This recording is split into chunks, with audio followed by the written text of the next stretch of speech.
Akala ko ang bawat pag-like mo ay mensaheng may lihim na ibig iparating, na bawat patanong-tanong mo ay hakbang patungo sa atin. Pero bakit sa likod ng screen na tinititigan ko gabi-gabi, may iba kang kasamang mas maliwanag ang ngiti? Akala ko, may kwento ang bawat mensahe, na sa likod ng keyboard, may puso kang nagbibigay halaga. Pero ako pala'y TANGA, umaasa sa patak ng pag-asang, hindi naman talaga para sa akin.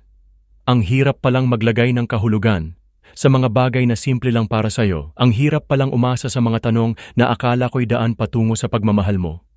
Parang pulis na makulit, sinusuri bawat post mo, bawat status update.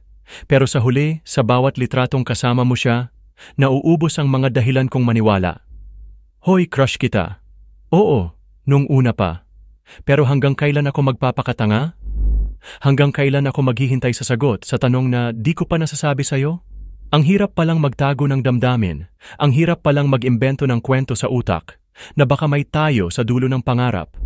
Pero ikaw, wala namang balak. Kaya eto ako ngayon nakaupo binibilang ang bawat mali. Pero kahit ilang ulit kong sabihing tama na, nandito pa rin ako, umaasa. Hay, ang hirap palang maging TANGA. Pag-ibig na pinilit, pag-ibig na pinangarap, pag-ibig na sa huli, hindi naman para sa akin.